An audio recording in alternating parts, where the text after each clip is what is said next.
रात मेहनत करते हैं, वे कर्मचारी जो अपनी जवानी में देश की उन्नति के लिए अपना जीवन खपा देते हैं, उनका बुढ़ापा सुरक्षित हो, यह हमारी सरकार की सर्वोच्च प्राथमिकता है। हमने यह सुनिश्चित किया है कि पेंशन व्यवस्था ना सिर्फ आसान हो बल्कि भरोसेमंद और पारदर्शी भी हो।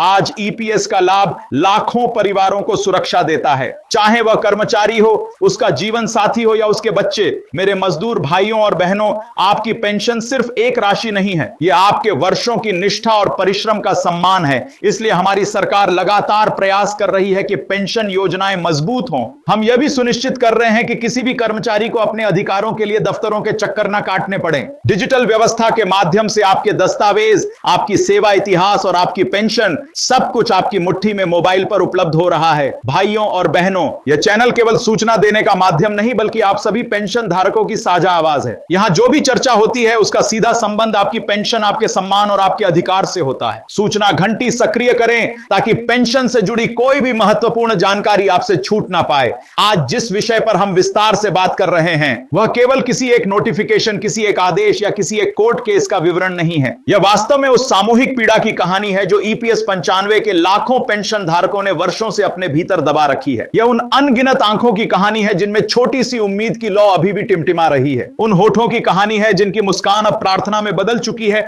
और उन दिलों की कहानी है जिनमें गहरा दर्द ठहरा हुआ है। ईपीएस 95 योजना के अंतर्गत आने वाले पेंशन भोगियों ने अपने जीवन के सबसे सुनहरे वर्ष इस देश की आर्थिक नींव को मजबूत करने में लगा दिए। किसी ने कारखानों में मशीनों के शोर के बीच खड़े रहकर काम किया, किसी ने दफ्तरों में बैठकर फाइलों के ढेर को संभाला, किसी ने सेवा क्षेत्र में दिन रात प्रदर्शन दिया। लेकिन जब वही लोग जीवन के सबसे संवेदनशील पड़ाव पर पहुंचे तो उन्हें एक सम्मानजनक पेंशन की जगह अत्यंत अल्प राशि पर निर्भर होना पड़ा। यही वह दर्द है जिसने इस संघर्ष को जन्म दिया और इसी पर आज की चर्चा भी आधारित है। सबसे पहले हमें उस खतरे को समझना होगा जिसने इस संघर्ष को और भी कठिन बना दिया है। गलत सूचनाओं का वह जहरीला तूफान जो सोशल मीडिया और अन्य डिजिटल मंचों पर तेजी से फैल रहा है। आपने स्वयं महसूस किया होगा कि आपके मोबाइल पर आए दिन ऐसी चमकदार सुर्खियां दिखाई देती हैं, ऐतिहासिक फैसला आज से मिलनी शुरू होगी, बढ़ी हुई पेंशन, कल सुबह आपके खाते में आएगा बड़ा पैसा।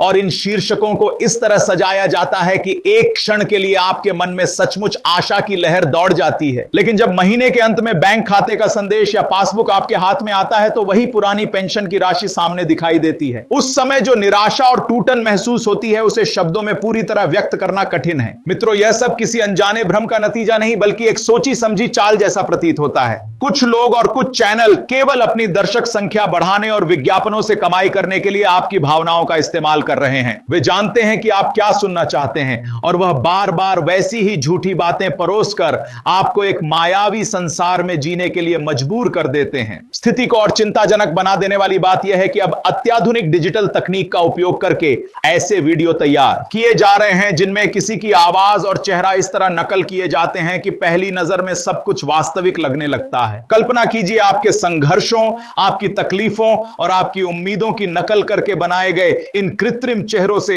आपको झूठी खुशखबरियां सुनाई जाती हैं। आपकी पेंशन दोगुनी हो गई, आपके खाते में एरियर आ चुका है, जबकि हकीकत में कुछ भी नहीं बदला होता है। यह केवल भ्रम नहीं, आपके संघर्ष के प्रति असम्मान है। इसीलिए बार बार आपसे निवेदन किया जाता है कि अफवाहों से बचें, केवल विश्वसनीय स्रोतों पर भरोसा करें और इस तरह की झूठी सामग्री को आगे ना बढ़ाएं। यदि आप चाहते हैं कि ऐसे मंच जो तथ्य, दस्तावेज और जमीनी रिपोर्ट के आधार पर बात करते हैं मजबूत हों, तो अभी इसी क्षण इस चैनल से जुड़ें। वीडियो को लाइक करें और अपने पेंशनर साथियों के समूहों में इसे शेयर करें।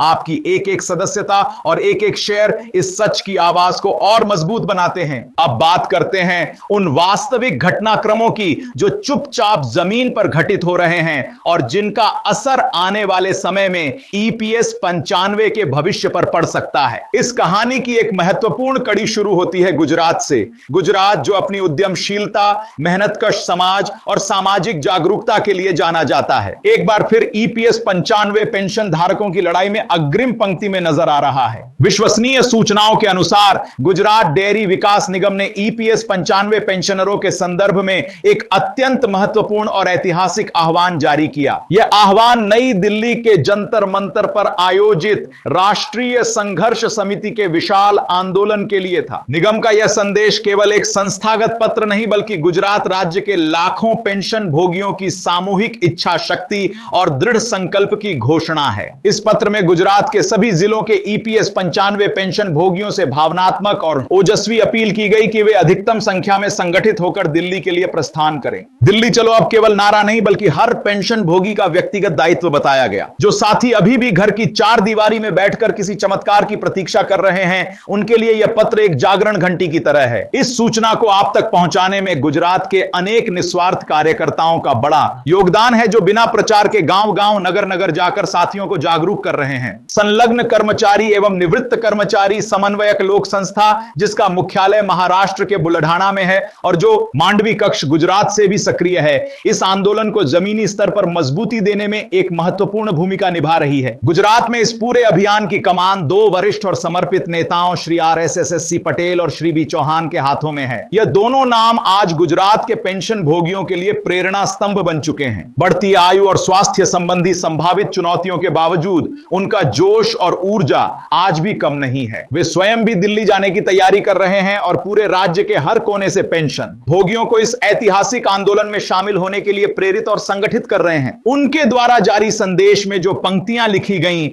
नरम निवेदन, सह प्रयास, श्रद्धा, विश्वास, संपर्क, संकल्प, सहकार, सहयोग और समर्थन से चल रहा है। पेंशन का यह शुभ कार्य, सबका साथ सबका काम, हम सबका हक, पेंशन के न्याय के लिए यह आखिरी मौका है। ये पंक्तियां संघर्ष की गंभीरता को पूरी तरह व्यक्त करती हैं। आखिरी मौका केवल भावनात्मक शब्द नहीं बल्कि चेतावनी भी है कि यह आंदोलन अपने निर्णायक मोड़ पर पहुंच चुका है और अब लापरवाही और भ्रम की गुंजाइश नहीं बची। यदि आप चाहते हैं कि ऐसे जमीनी संदेश और असली दस्तावेजी जानकारी सीधे आपके मोबाइल तक पहुंचती रहे तो अभी इस वीडियो को लाइक करें, चैनल को सब्सक्राइब करें और कमेंट में मैं जागरूक पेंशनर हूं लिखकर अपना समर्थन दर्ज करें। आपकी यह भागीदारी केवल डिजिटल नहीं, मानसिक मजबूती भी देती है। अब नजर डालते हैं महाराष्ट्र के बुल्ढाणा पर, जहां वर्षों से चल रही एक अद्भुत तपस्या ने पूरे देश के पेंशन धारकों को प्रेरित किया है। बुल्ढाणा स्थित राष्ट्रीय संघर्ष समिति मुख्यालय के सामने जिलाधिकारी कार्यालय के निकट जो श्रृंखलाबद्ध अनशन चल रहा है, उसने संघर्ष के इतिहास में एक और स्वर्णिम अध्याय जोड़ा है। सोचिए, बिना किसी विराम के प्रतिदिन लगातार वर्ष दर वर्ष यह अनशन चलता रहा। यदि दिनों की कुल संख्या पर नजर डालें तो यह आंकड़ा 2500 से भी अधिक दिनों को पार कर चुका है। इतनी लंबी अवधि में ना तपती गर्मी इस जीत को रोक सकी, ना बरसात की बूंदें, ना कोहरे की ठंडी रातें और ना त्योहारों की व्यस्तता। यह अनशन केवल एक कार्यक्रम नहीं बल्कि त्याग, अनुशासन, धैर्य और अटूट विश्वास की मूर्त मिसाल बन चुका है। इस ऐतिहासिक अवसर की कमान राष्ट्रीय संघर्ष समिति लातूर के प्रमुख नेता श्री इजाजुर रहमान ने संभाली, जो विशेष रूप से छत्तीसगढ़ से बुल्ढाणा पहुंचे थे। उनके साथ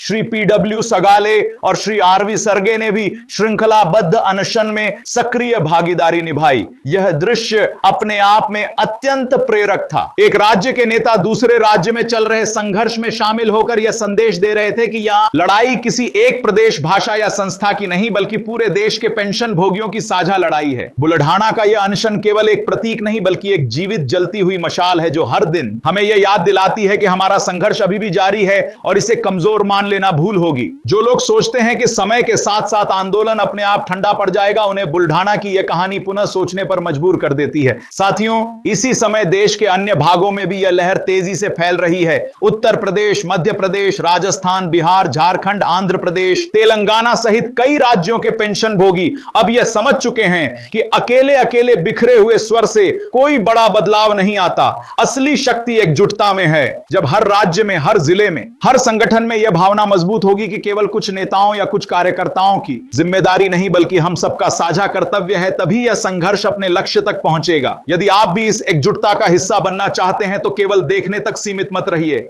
अपने परिवार, रिश्तेदारों, साथ काम कर चुके सहयोगियों और अपने जिले के पेंशनर समूहों के साथ यह जानकारी साझा कीजिए। वीडियो को व्हाट्सएप, टेलीग्राम और अन्य समूहों में भेजिए ताकि जो साथी अभी भी झूठी खबरों के जाल में फंसे हैं वे वास्तविक स्थिति को समझ सकें, और जो लोग मैदान में, अनशन पर, धरनों में यात्रा करके संघर्ष कर रहे हैं उन्हें यह महसूस हो कि देश भर के पेंशन भोगी मानसिक रूप से उनके साथ खड़े हैं। अंत में एक बार फिर विनम्र निवेदन, यदि आप चाहते हैं कि आगे भी EPS 95 से जुड़े आंदोलन, कोर्ट के फैसले, सरकारी बैठकों और जमीनी घटनाक्रमों की स्पष्ट, शांत और तथ्य आधारित जानकारी आपको मिले तो इस चैनल को अभी सब्सक्राइब करें, वीडियो को लाइक करें और कमेंट में अपना राज्य और अपना संदेश लिखकर यह बताएं कि आप इस जन आंदोलन के सक्रिय सहभागी हैं। आपकी हर सदस्यता, हर शेयर, हर टिप्पणी इस आवाज को और बुलंद बनाती है। अपने स्वास्थ्य का ध्यान रखिए, घर के बुजुर्गों की चिंता को समझिए उनकी पेंशन की फाइलों के साथ साथ उनके मन की फिक्रें भी बांटिए और अपने हक के लिए एकजुट रहिए।